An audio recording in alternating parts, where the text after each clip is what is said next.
You finally get into bed after a long day. Your body is exhausted, your eyes feel heavy, and all you want is to fall asleep.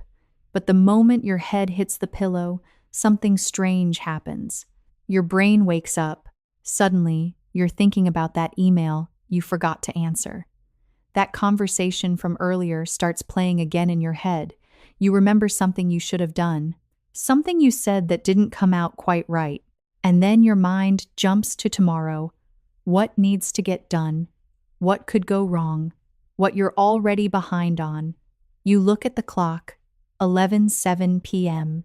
You tell yourself, okay, I really need to sleep now. So, you close your eyes, you turn over, you try not to think, and somehow, trying not to think only makes you think more. You check the clock again. Now it's 1:03 in the morning, and that's usually when the frustration starts, because you know the alarm is still coming at the same time. I've had nights like that, and if you have too, here's something worth understanding. The problem isn't always that you're not tired enough. Sometimes you're completely exhausted. The problem is that your body is tired, but your system never really got the message that the day was over. Think about how most of us live now. We work all day. We answer messages while eating dinner. We watch something while scrolling through something else. We check one last email, then one more notification, and a few minutes later, we expect our body to go from full stimulation to deep sleep just because we turned off the light. But the body doesn't work like a light switch. It needs a transition, a little space between being alert and being at rest. And that's where Japanese evening habits become interesting. The useful lesson isn't that Japanese people have some secret trick that magically makes them sleep. It's almost the opposite. They don't try to force sleep. They gradually change the environment around the body. The food stops. The light gets softer. The pace slows down. The phone becomes less important. The body gets warm. The mind gets quieter. One signal after another begins saying the same thing. You don't need to do anything else today. And when the body finally believes that, sleep becomes much easier to enter. So in this video, we're not going to talk about complicated bedtime routines or adding 10 more things to your evening. We're going to look at a much simpler idea. How do you help your body understand that the day is finished? Because sometimes better sleep doesn't begin when you get into bed. It begins with what you do during the hour or two before you ever reach it. Here's where a lot of people get confused about sleep. We think bedtime starts when we get into bed. But your body doesn't see it that way. Your brain has been collecting signals for hours. Light, noise, movement, stress, food, work, whatever you were watching, whatever you were worrying about, all of it tells your nervous system something about what it should be doing next. During the day, being alert is useful. Cortisol is part of that system. It helps support wakefulness and keeps you ready to respond to what's happening around you. And normally, as evening comes, your body begins moving in the other direction. Things should gradually slow down. Your level of alertness should ease. Your environment should start telling your brain, the demanding part of the day is almost over. But look at the way most of us spend our evenings now. The sun goes down, but the house stays bright. We finish dinner and immediately pick up the phone. We watch the news and see something upsetting. A work email comes in at 9:30. We tell ourselves we're only going to answer one message. Then another notification appears. Then somebody sends us a video. Then we open social media for 5 minutes and somehow 25 minutes disappear. Maybe we watch a show to relax, but the show is loud, fast, emotional, and every episode is designed to make us want the next one. Then, after all of that, we walk into the bedroom, switch off the light, and expect sleep to happen. That's a pretty dramatic change. You were asking your brain to pay attention all evening, and now, suddenly, You're asking it to do nothing. That's why I think one of the most useful ways to understand poor sleep is through something we could call evening arousal. It doesn't mean something is wrong with you. It simply means your system is still switched toward alertness when you want it to move toward rest. And cortisol can be part of that. But it isn't the whole story. Sleep is influenced by several signals working together. Light matters, mental stimulation matters, stress matters, your body temperature matters, your daily habits matter, and your internal body clock matters too. That's why one small bedtime trick doesn't always fix the problem. You can take a supplement and still answer work emails in bed. You can turn on white noise and still spend the previous hour scrolling through upsetting news. You can buy the perfect mattress and still carry the entire day into the bedroom with you. The problem isn't always what happens after your head hits the pillow. Sometimes the problem is what happened during the hour before it. Think of it this way. You wouldn't drive a car at highway speed and then expect it to stop instantly without slowing down first. Your nervous system needs something similar. It needs a deceleration period, a transition. You cannot live at full speed until 10:59 at night and expect your body to become deeply calm at 11 just because bedtime has arrived. And this is the part most people miss. Feeling exhausted and feeling ready for sleep are not exactly the same thing. You can be completely worn out and still be mentally alert. You can feel sleepy, but still have your mind racing. You can desperately want rest while your environment is still sending signals to stay engaged. So instead of asking, why can't I make myself sleep? There may be a better question. What am I doing in the evening that is still telling my body to stay awake? That question changes everything. Because now sleep is no longer something you have to force. You start looking at the signals that come before it, the light in the room, the last meal, the temperature of your body, the phone in your hand, the pace of your evening, the thoughts you're carrying from the day. And that leads us to the part of Japanese evening culture that I find most useful. Instead of waiting until bedtime to suddenly become calm, the evening gradually becomes calmer, step by step, signal by signal. And once you understand that, the routines we're about to look at start making a lot more sense. So, if the body needs a transition, the next question is obvious. What should that transition actually look like? And this is where I think Japanese evening habits offer a really useful lesson. Not because there's one perfect ritual, and not because there's one secret Japanese trick that suddenly fixes sleep. The real value is in the sequence. Think about an airplane coming into land. It doesn't go from cruising altitude to the runway in 1 second. It lowers gradually. Speed comes down. Altitude comes down. Everything becomes quieter and more controlled. Your body needs something similar at night, a kind of runway into sleep. And that runway doesn't begin when you get into bed. It begins earlier. Dinner is finished. Activity slows down. The lights get softer. The phone becomes less important. The body gets warm. The house becomes quieter. And little by little, your attention turns away from the outside world. None of those things sounds dramatic by itself. That's exactly the point. One small signal may not change much, but several signals arriving together can completely change the way an evening feels. I like to think of this as signal stacking. One signal says, dinner is over. Another says, the day is getting darker. Another says, there's nothing left to respond to. Another says, you don't need to keep performing. And when all of those signals start pointing in the same direction, your nervous system doesn't have to guess what time it is anymore. It begins to understand. The active part of the day is ending. This is something modern life often gets backwards. We tend to ask, what can I add to make myself sleep? A supplement, a sleep app, a new pillow. white noise, a special tea, and sometimes those things may be helpful. But there's another question that may be even more important. What am I still doing that tells my body to stay awake? That question changes the whole approach. Maybe it's not about adding one powerful sleep technique.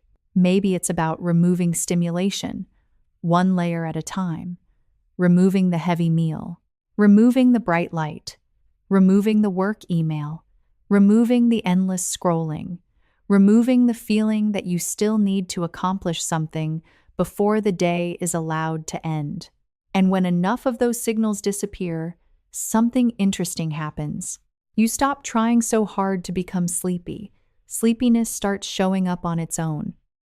That's the deeper principle behind the routine we're going to build. Not force, not control, not one perfect trick. A sequence, a gradual change in the environment around you. Food slows down, movement slows down, light softens, stimulation fades. The mind becomes quieter, and each step makes the next one easier. So instead of thinking of bedtime as one moment, think of it as a landing process. You're not trying to crash into sleep. You're giving your body a runway. And the first part of that runway begins with something very simple. When and how you finish eating for the day. The first step in building that runway into sleep starts earlier than most people think. It starts with dinner. Now, I want to be careful here. This does not mean you need to eat at exactly 6 p.m. because that's what someone in Japan might do. That would miss the point. The real lesson is much simpler. Give your body enough time to finish the heavy work of digestion before you ask it to sleep. Digestion is active work. After a large meal, your stomach and intestines are still processing food. Your metabolism is still active. Your body is still dealing with the meal you just gave it. And if that happens right before bed, you may be trying to rest while your body is still busy. I think a lot of people have felt this without really naming it. You eat a huge dinner late. Maybe it was takeout. Maybe it was a big family meal. Maybe you were working late and didn't get a chance to eat until 9:30 or 10. Then you lie down and something just feels off. You feel heavy, too full, maybe a little warm, maybe uncomfortable. And even though you're tired, your body doesn't feel settled. That's the part that matters. The goal isn't to go to bed hungry, and it's definitely not to create another strict rule around food. The goal is simply to create some space between your last heavy meal and your pillow. For many people, roughly 2 to 3 hours can be a useful buffer, not because that number is magical, but because it gives the evening time to move forward. The meal ends. Digestion gets a head start. The kitchen gets quiet, and your body gets one more signal that the active part of the day is winding down. That's why I prefer to think of this as closing the kitchen, not eating at the perfect time. Because real life is messy. Some people work late, some families eat later, some schedules change every day. You don't need to redesign your entire life tonight. Start smaller. If you usually eat dinner at 8:30, try 8 for a few nights. If you normally finish a large meal and go straight to the couch with snacks, try letting dinner be the real ending. Move it just 30 minutes earlier, then pay attention. Do you feel less heavy at bedtime? Do you feel more comfortable lying down? Does the evening feel calmer because the eating part of the day is already finished? That kind of observation matters more than blindly following a clock. And there's another reason this habit fits so well into the Japanese-style evening we've been talking about. When dinner ends earlier, it creates a psychological boundary too. The kitchen closes. The dishes get put away. The day stops asking you for food, cleanup, decisions, and one more thing to do. It's a small shift. But remember what we said about signal stacking. One signal by itself may not feel powerful, but this is the first one. The meal is done. And once that signal is in place, the next step creates an even clearer boundary between daytime activity and nighttime recovery, warm water, stillness, and one of the most recognizable evening rituals in Japanese life, the ofuro. Once dinner is finished and the kitchen is quiet, the next step is about changing the state of the body, and this is where the Japanese evening bath, the ofuro, becomes so interesting. At first, it can look like a simple hygiene habit. You take a bath, you get clean, then you go to bed. But in Japan, the evening bath can mean more than that. It can become a clear signal that the active part of the day is ending. There's a physical reason for that. When you sit in warm water, or even take a warm shower, your skin and body temperature rise. Then, after you step out, your body begins releasing that heat. And as your body cools down, that change can support the natural process that prepares you for sleep. That's why timing matters. For many people, taking a warm bath or shower around 60 to 90 minutes before bed can fit well into the evening, not right when you're trying to fall asleep. A little earlier. You warm the body, then you give it time to cool. But here's the part I think matters even more. The bath is not just a temperature trick. It can become a psychological boundary. Think about how rare it is now to spend even 10 minutes without receiving anything. No messages, no news, no work, no scrolling, no one asking you a question, no need to answer, no need to produce, no need to perform. That is what makes the ritual powerful. You step into warm water. The room is quiet. The phone stays outside. And for 10 or 20 minutes, there is nothing you are supposed to accomplish.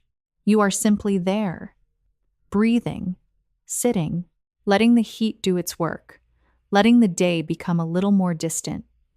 That may sound simple, but simple is not the same as meaningless. Most of the day, our attention is being pulled outward. A screen wants something. A person wants something. Work wants something. The house wants something. Even our own thoughts are constantly asking us to solve the next problem. Then the bath creates a rare moment where nothing is demanding a response. And that sends a very different signal to the nervous system. You are no longer on duty. That is the deeper value of ofuro. It creates two transitions at the same time. The first is physical. The body moves from warmth toward cooling. The second is psychological. The mind moves from doing toward simply being. And I think that second transition is what many people are missing. We know how to end work on a calendar. We know how to close the laptop. But we don't always know how to end the feeling of being productive. We carry it into dinner. We carry it into the couch. We carry it into the bedroom. And sometimes we carry it all the way into our dreams. A quiet bath can interrupt that pattern. It can say, the productive part of the day is over. And you don't need a perfect Japanese bathroom to do this. You don't need a deep soaking tub. You don't need candles. You don't need expensive bath products. If you have a bathtub, great. Take 10 or 20 quiet minutes. Keep the phone away. Let the room stay calm. But if all you have is a shower, that still works. Take a warm shower slowly. Don't rush through it like another task. Let it be the point where you stop carrying the day forward. That's the real goal. Not perfection. Not recreating Japan in your bathroom. Consistency. Transition. A repeated signal that tells your body, we're done for today. And remember the idea of signal stacking. Dinner is finished. The kitchen is closed. The body has warmed. Now, the evening is becoming quieter. The next step is to make the room itself send the same message. Because long before your eyes close, light is already telling your brain whether the day is over. And most modern homes are sending the wrong signal. Once your body starts slowing down, the next thing to change is the environment around you. And one of the strongest signals in that environment is light. Your brain pays attention to light all day long. Bright light tells it to stay alert. A darker, quieter environment tells it that the day is winding down. The problem is that modern homes often do the opposite. The sun goes down, but the ceiling lights stay bright. The television is still on. The phone is 6 inches from your face. The laptop is open. And every few minutes, something new asks for your attention. A message, a headline, a video, a notification, a work email you probably should have ignored until tomorrow. So even though the clock says 10 p.m., your surroundings are still acting like the day is fully active. That's why dimming the lights can be such a useful first step. About 2 hours before bed, start changing the feel of the room. Turn off the harsh overhead lights if you can. Use a smaller lamp. Choose softer, warmer light. Lower the brightness on anything you still need to use. The goal is not to sit in darkness. The goal is to make the room feel less demanding, less like a workspace, less like a place where something is about to happen, more like a place where the day is allowed to end. And then comes the second part, the digital sunset. This is where many people struggle, because the phone has become part of almost every quiet moment we have. We finish dinner and pick it up. We sit on the couch and pick it up. We get into bed and pick it up again, and we tell ourselves we're relaxing. But a lot of what we call relaxing is still input. We're still reading, reacting, comparing, watching, deciding, waiting for the next thing. And your brain doesn't really care that the stimulation is coming from entertainment instead of work. It still has something to process. That's why the deeper goal isn't simply avoid blue light. It's bigger than that. The whole room should gradually look, sound, and feel less demanding as bedtime gets closer. This is another example of signal stacking. The kitchen is closed. The bath is finished. The lights are softer. The phone is quieter. The house has less noise. Your attention is no longer being pulled in 10 different directions. And together, those signals begin saying the same thing. Nothing important is asking for you right now. Now, I know what some people are thinking. That sounds nice, but there is no way I'm going completely screen-free for an hour. Fair enough. You don't need to make this perfect. You just need to make it better than what you're doing now. A simple way to do that is what I call the 60-30-10 rule. 60 minutes before bed, stop work and anything that raises your stress level. That means no more work email, no upsetting news, no arguments in comment sections. No last-minute problem solving if it can wait until morning. Then, 30 minutes before bed, put the phone away if you can. Charge it across the room, leave it in the kitchen, put it face down somewhere you don't automatically reach for it, and then give yourself one final goal. For the last 10 minutes before bed, no screen at all. Just 10 minutes. Brush your teeth, prepare your room, stretch a little, sit quietly, read a few pages. Let the day become boring. And I mean that in the best possible way. Because boredom at night is not a problem. Sometimes boredom is exactly what gives the nervous system permission to stop looking for the next thing. That's what a digital sunset is really trying to create. Not punishment, not a strict rule, not some perfect minimalist lifestyle. Just less input, less brightness, less urgency, less reason for the brain to keep scanning the world. And if you do this consistently, something starts to change. The room itself begins to become a cue. Soft light means the day is ending. The phone going away means nothing else needs your response. Quiet means you can turn inward. That is exactly what we mean by signal stacking. You're not trying to force your brain to sleep. You're making the environment stop asking it to stay awake. And once the room becomes quieter, There's one more kind of transition that can help. Not sitting still, not exercising hard, just moving gently enough to let the day leave your body. That's where the Japanese evening walk comes in. Once the room gets quieter, there's one more kind of transition that can help.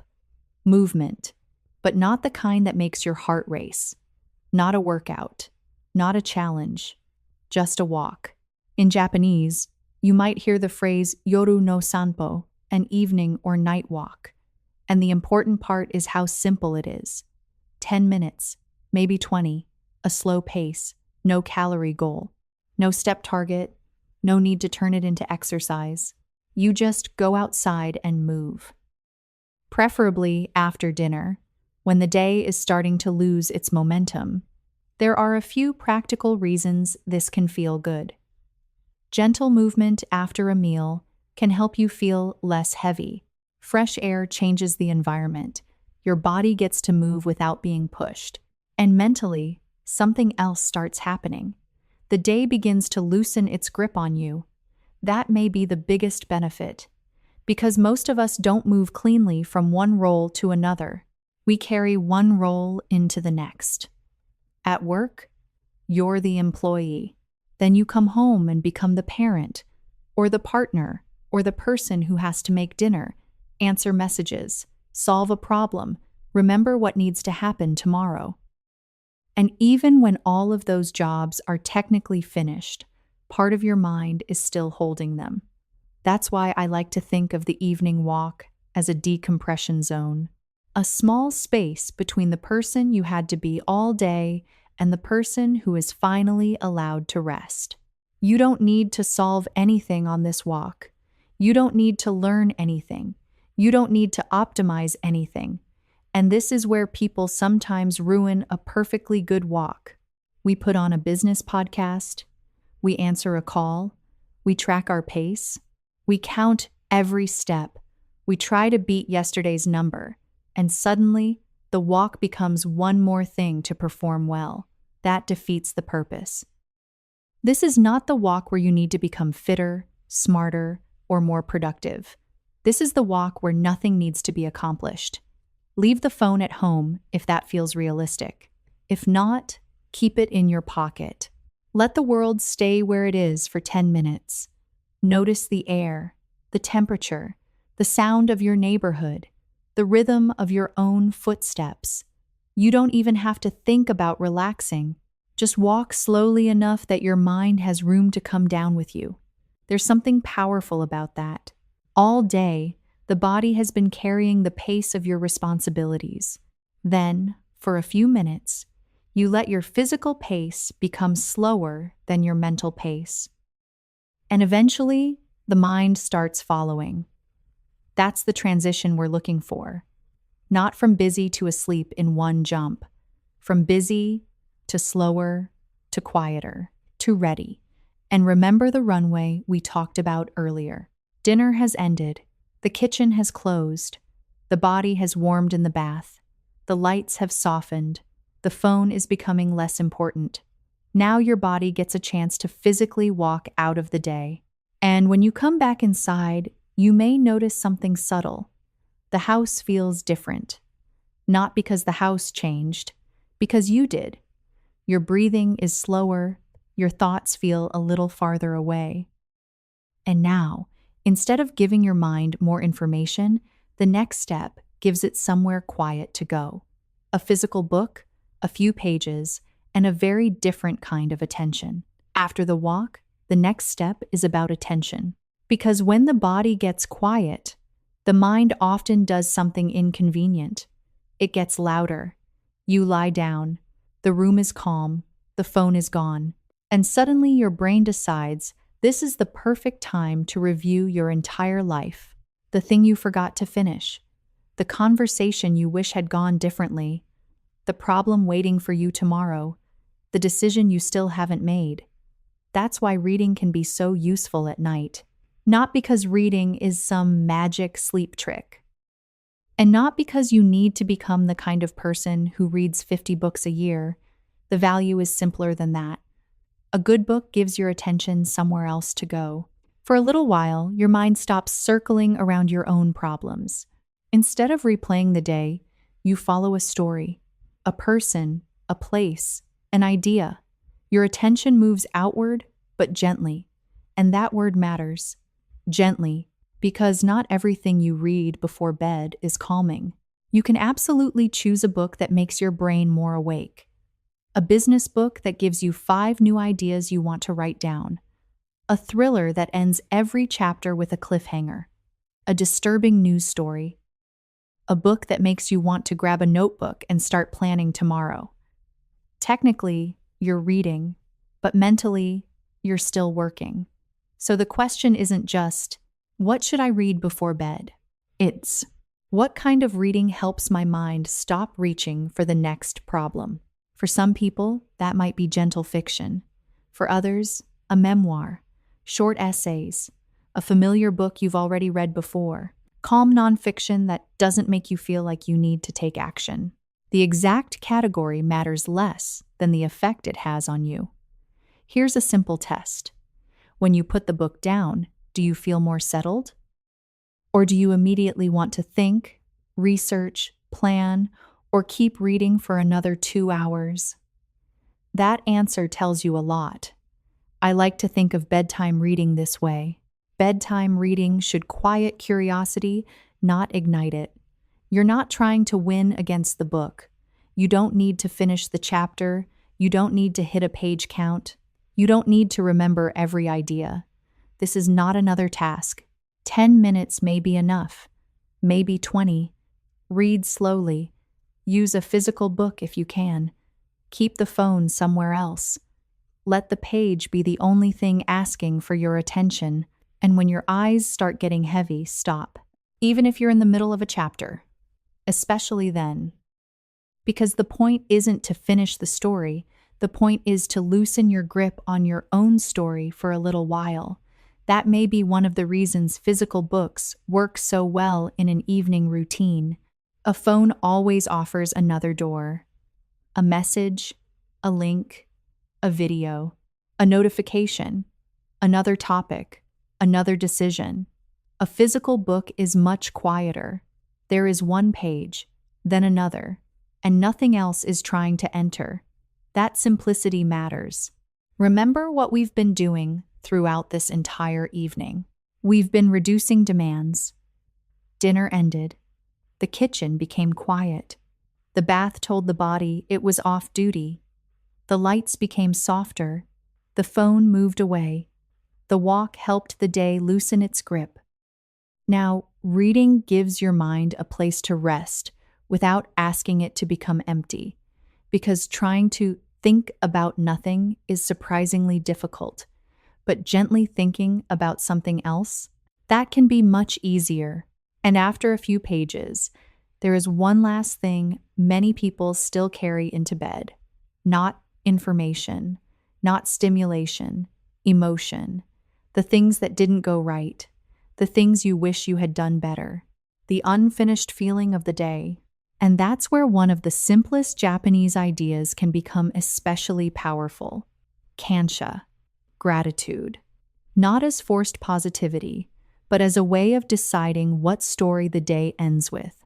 There's one more thing many people carry into bed. Not noise. Not light. Not the phone. The unfinished emotional weight of the day. You can dim the room. You can put your phone away. You can take a warm bath. You can read a few pages. And still, the moment everything gets quiet, your mind goes back to what didn't go well. The thing you should have finished. The message you forgot to send. The conversation you keep replaying. The decision you still haven't made. The thing you wish you had said differently. And then, of course, tomorrow starts showing up in your head too. What you need to do. What might go wrong. What you're already worried about. That's why I like the Japanese idea of kansha. Kansha can be understood as appreciation, gratitude. A deliberate awareness of what was good, useful, kind, or simply enough.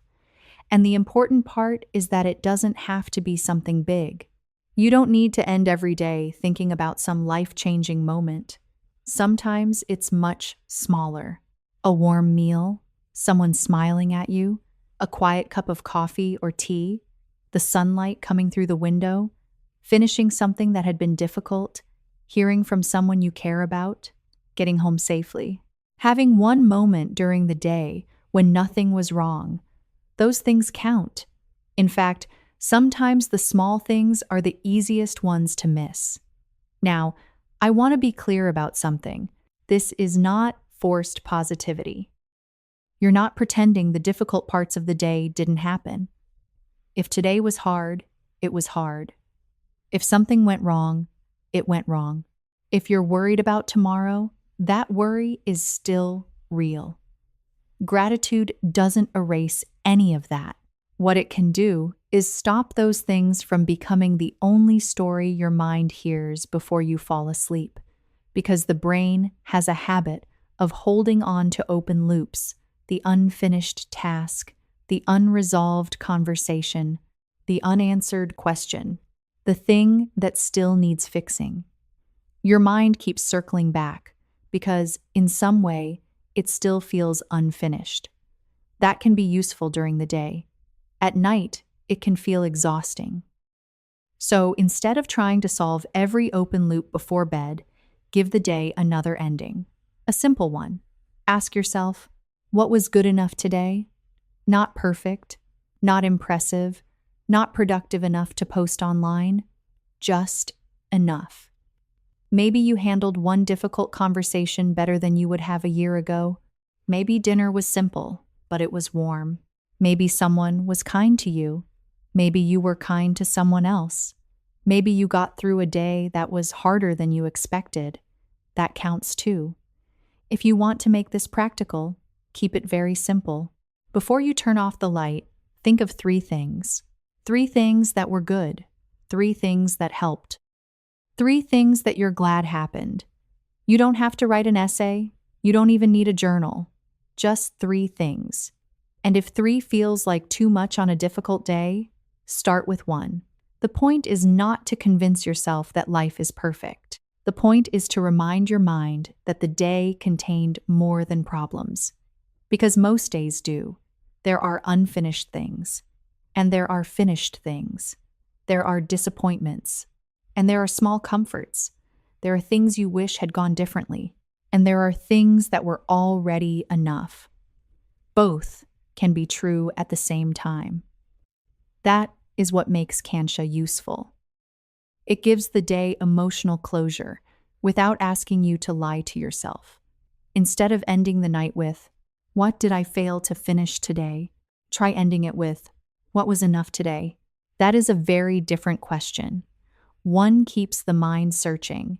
The other gives it permission to stop. And when you think about everything we've done so far, you can see the pattern. The food has stopped. The kitchen is quiet. The body has warmed and cooled. The lights have softened. The phone is away. The walk has slowed the pace of the day. The book has given your mind somewhere gentle to go.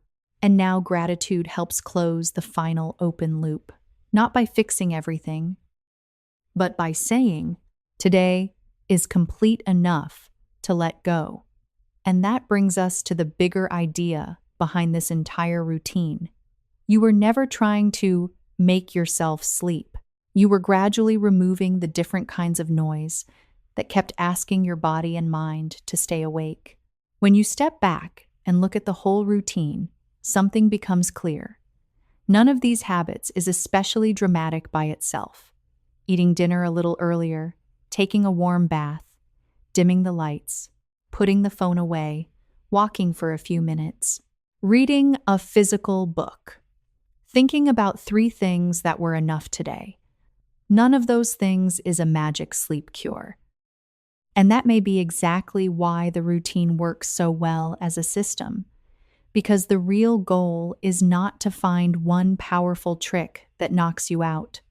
The goal is to make the entire evening progressively quieter, less demanding, less stimulating, less unfinished, one layer at a time. If I had to reduce everything we've talked about into one simple framework, I'd say most difficult evenings contain four kinds of noise. The first is physical noise. That can be a heavy meal too close to bed, a body that still feels wound up, too much activity late at night, that feeling that your body is technically tired but still hasn't settled. Finishing dinner earlier begins to reduce that noise. The bath helps even more.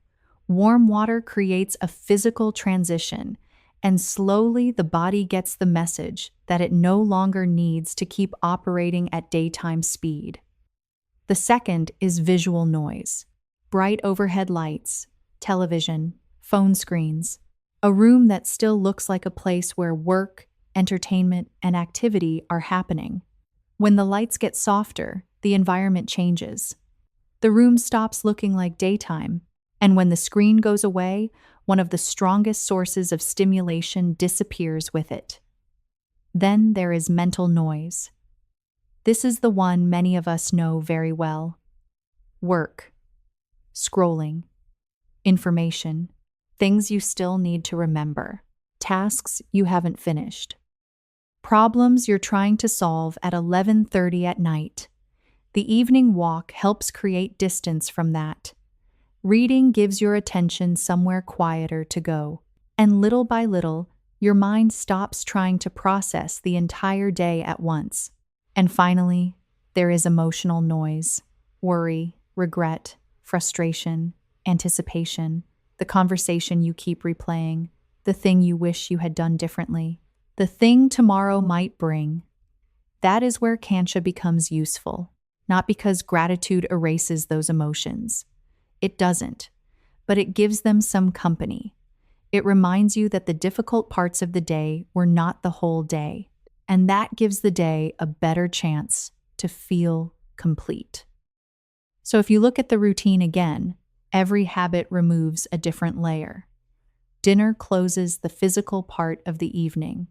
Ofuro creates a boundary between doing and resting. Dim lighting changes the atmosphere. A digital sunset reduces incoming stimulation. Walking decompresses the day. Reading redirects attention. Kansha creates emotional closure. And when enough of those layers get quieter, sleep doesn't have to fight its way through so much noise. That, to me, is the real lesson here. The Japanese-style night routine isn't really about adding more things to your evening. It's almost the opposite. It's about asking less and less from your body and mind as the night gets deeper. Less digestion, less brightness, less information, less urgency, less performance, less problem solving, less carrying today into tomorrow. And I think this matters because we often approach sleep the wrong way.